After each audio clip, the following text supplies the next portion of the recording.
నమస్కారం.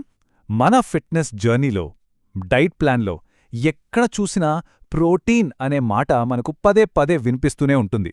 కానీ నిజంగా ప్రోటీన్ అంటే ఏంటి? అది మనకు ఎందుకు అంత అవసరం? సో, ఈరోజు ప్రోటీన్ కథేంటో అస్సలు కన్ఫ్యూజన్ లేకుండా సింపుల్గా క్లియర్గా తెలుసుకుందాం. ఇది చాలా ముఖ్యమైన ప్రశ్న. ఎందుకంటే చాలామందికి ఉండే పెద్ద అపోహ ఏంటంటే ప్రోటీన్ కేవలం బాడీ బిల్డర్ల కోసం మాత్రమే అని. కానీ అది అస్సలు నిజం కాదు. ఈ విశ్లేషణ పూర్తయ్యేసరికి ప్రోటీన్ మీద ఉన్న చాలా డౌట్స్ క్లియర్ అయిపోతాయి. సరే, ఫస్ట్ అసలు ప్రోటీన్ను మన బాడీకి బిల్డింగ్ బ్లాక్స్ అంటే నిర్మాణ ఇటుకలు అని ఎందుకంటారో చూద్దాం. ఒక ఇల్లు కట్టడానికి ఇటుకలు ఎంత అవసరమో మన శరీరం బలంగా, ఆరోగ్యంగా ఉండటానికి ప్రోటీన్ కూడా అంతే అవసరం. టెక్నికల్గా చెప్పాలంటే ప్రోటీన్ అనేది అమైనో యాసిడ్స్ అనే చిన్న చిన్న పూసలతో చేసిన ఒక దండ లాంటిదన్నమాట. మన శరీరానికి ఎక్కువగా కావాల్సిన కార్బోహైడ్రేట్స్, ఫ్యాట్స్ లాగే ఇది కూడా ఒక మ్యాక్రోన్యూట్రియంట్. ఇప్పుడు ఈ నంబర్ చూడండి, 20. ఇది చాలా ఇంట్రెస్టింగ్. మన తెలుగు అక్షరమాలలో అక్షరాలు ఎలాగో ఈ 20 అమైనో యాసిడ్స్ కూడా అంతే. ఇవి రకరకాలుగా ఒకదానితో ఒకటి కలిసి మన శరీరంలో వేల రకాల ప్రోటీన్లను తయారు చేస్తాయి.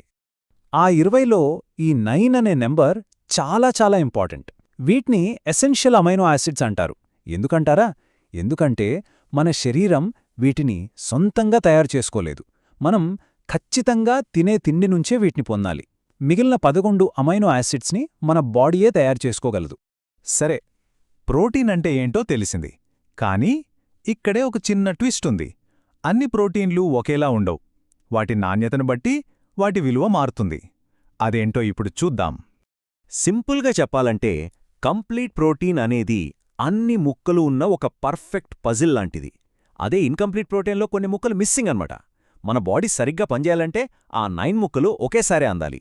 మరి ఈ కంప్లీట్ ప్రోటీన్ ఎక్కడ దొరుకుతుంది? పెద్ద కష్టమేమీ కాదు.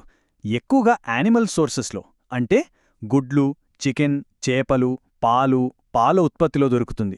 శాకాహారులకైతే సోయా ఒక బెస్ట్ ఆప్షన్.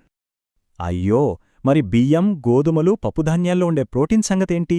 అవి ఇన్కంప్లీట్. కానీ కంగారుపడొద్దు, దీనికి ఒక సింపుల్ టెక్నిక్ ఉంది. అవే ఫుడ్ కాంబినేషన్స్. మనందరికీ ఇష్టమైన పప్పన్నముంది కదా, అదొక పర్ఫెక్ట్ కాంబినేషన్. అలాగే రోటీతో పనీర్ కూడా. ఇలా కలిపి తిన్నప్పుడు అవి కంప్లీట్ ప్రోటీన్గా మారిపోతాయి. ప్రోటీన్ అనగానే మనందరికీ ఫస్ట్ గుర్తొచ్చేదేంటి? మజిల్స్, బాడీ బిల్డింగ్, అంతేనా? కానీ అది సగం మాత్రమే నిజం. ప్రోటీన్ మన శరీరంలో చాలా పనులు చేస్తుంది. అవేంటో ఇప్పుడు చూద్దాం. చూశారుగా ఎన్ని పనులు చేస్తోందో? కండరాలను నిర్మించడం, మనకు దెబ్బ తగిలినప్పుడు రిపేర్ చేయడం, హార్మోన్లు, ఎంజైమ్లను తయారు చేయడం, మన ఇమ్యూనిటీని బలంగా ఉంచడం. ఇవన్నీ ఒకెత్తైతే బరువు తగ్గాలనుకునే వాళ్లకి ఇదొక వరం లాంటిది. ఎందుకంటే ప్రోటీన్ తీసుకుంటే కడుపు ఎక్కువసేపు నిండుగా ఉన్న ఫీలింగ్ వస్తుంది. ఓకే, ప్రోటీన్ ఎంత ఇంపార్టెంటో అర్థమైంది. మరి ఎవరికి ఎంత కావాలి? ఈ క్యాల్కులేషన్ చాలా ముఖ్యం. ఎందుకంటే ఇది పర్సన్ టు పర్సన్, వాళ్ల లైఫ్ స్టైల్ను బట్టి మారిపోతుంది. అస్సలు వ్యాయామం చేయని వాళ్లు, సెడెంటరీ లైఫ్ స్టైల్ ఉన్న వాళ్లకి వాళ్ల శరీర బరువులో ప్రతి కిలోగ్రాముకు 0.8 గ్రాముల ప్రోటీన్ కావాలి. అంటే ఒక 60 కిలోల వ్యక్తికి రోజుకు సుమారు 48 గ్రాముల ప్రోటీన్ అవసరం. ఇది బేసిక్ రిక్వైర్మెంట్ అన్నమాట. అదే రోజు కొంచెం యాక్టివ్గా ఉంటూ వాకింగ్, జాగింగ్ లాంటివి చేసేవాళ్లకి ప్రోటీన్ అవసరం కొంచెం పెరుగుతుంది. వాళ్లకి ప్రతి కిలోగ్రాం బరువుకు 1 నుండి 1.2 గ్రాముల ప్రోటీన్ తీసుకోవాలి. ఇక అసలు విషయానికొద్దాం. జిమ్కి వెళ్ళి బరువులెత్తి కండల పెంచాలనుకునేవాళ్లకి, వాళ్లకు మాత్రం ప్రోటీన్ చాలా ఎక్కువ కావాలి. ప్రతి కిలోగ్రాము బరువుకు 1.6 నుండి 2.2 గ్రాముల వరకు ప్రోటీన్ అవసరం. ఎందుకంటే వర్కౌట్ వల్ల డ్యామేజ్ అయిన మజిల్స్ని రిపేర్ చేసి ఇంకా బలంగా తయారు చేయడానికి ఇంత ప్రోటీన్ కావాలి. వెయిట్ లాస్ అవ్వాలనుకునే వాళ్లక్కూడా ప్రోటీన్ చాలా హెల్ప్ చేస్తుంది. వాళ్లక్కూడా ప్రతి కిలోగ్రాంకు 1.5 నుండి 2.0 గ్రాముల ప్రోటీన్ అవసరం. ఇది ఫ్యాట్తో పాటు మజిల్ లాస్ అవ్వకుండా కాపాడుతుంది, ఇంకా ఎక్కువసేపు ఆకలి వెయ్యకుండా చూస్తుంది. అయితే ఇక్కడొక చిన్న వార్నింగ్. ఏదైనా సరే లిమిట్లో ఉండాలి. ప్రోటీన్ కూడా అంటే సాధారణంగా 1 కిలోగ్రాము బరువుకు 2.2 గ్రాముల కంటే ఎక్కువ ప్రోటీన్ తీసుకోవడం వల్ల పెద్దగా అదనపు ప్రయోజనాలే ఉండవు. పైగా జీర్ణ సమస్యలు వచ్చే అవకాశం ఉంటుంది. సో బ్యాలెన్స్ చాలా ముఖ్యం. సరే, క్యాలిక్యులేషన్స్ అయిపోయాయి.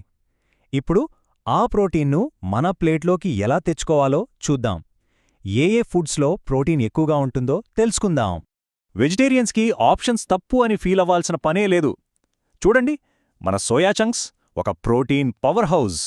100 గ్రాముల్లోనే 50 గ్రాముల ప్రోటీన్ ఉంటుంది. అలాగే పనీర్, పల్లీలు, శనగలు ఇవన్నీ మంచి సోర్సెస్. ఇక నాన్ వెజిటేరియన్స్కైతే బోల్డ్ ఆప్షన్స్ ఉన్నాయి. చికెన్ బ్రెస్ట్, మటన్, చేపలు, గుడ్లు ఇవన్నీ హై క్వాలిటీ కంప్లీట్ ప్రోటీన్ను అందిస్తాయి. కేవలం 100 గ్రాముల చికెన్ బ్రెస్ట్లోనే దాదాపు 25 గ్రాముల పైన ప్రోటీన్ దొరుకుతుంది. ఓకే, ఏం తినాలో తెలిసింది, ఎంత తినాలో తెలిసింది. ఇప్పుడు last and most important point, దాన్ని ఎప్పుడు ఎలా తినాలి. అలాగే ప్రోటీన్ గురించున్న కొన్ని అపోహల గురించి కూడా మాట్లాడుకుందాం. ఒకేసారి ఎక్కువ ప్రోటీన్ తినే కంటే దాన్ని రోజంతా కొంచెం కొంచెంగా తీసుకోవడం బెస్ట్. ముఖ్యంగా బ్రేక్ఫాస్ట్లో, వర్కౌట్ తర్వాత, అలాగే రాత్రి భోజనంలో ప్రోటీన్ ఉండేలా చూసుకోండి. ప్రతి మీల్లో ఒక 20 నుండి 30 గ్రాముల ప్రోటీన్ ఉండేలా ప్లాన్ చేసుకుంటే మన బాడీ దాన్ని అద్భుతంగా వాడుకుంటుంది. ఇది చాలా చాలా ముఖ్యమైన పాయింట్, గుర్తుపెట్టుకోండి. ప్రోటీన్ పౌడర్లు, సప్లిమెంట్ల కన్నా ముందు మనకు కావలసింది మంచి సహజమైన ఆహారం. సప్లిమెంట్లు కేవలం ఒక సౌకర్యం మాత్రమే. టైం లేనప్పుడు లేదా మన టార్గెట్ రీచ్ అవ్వడానికి అదనపు సపోర్ట్ కావాలన్నప్పుడు మాత్రమే వాటి గురించి ఆలోచించాలి. అంతేకాని అవి ఆహారానికి ప్రత్యామ్నాయం కాదు. సో ఇప్పుడు ప్రోటీన్కి సంబంధించిన పూర్తి బ్లూప్రింట్ మన చేతిలో ఉంది.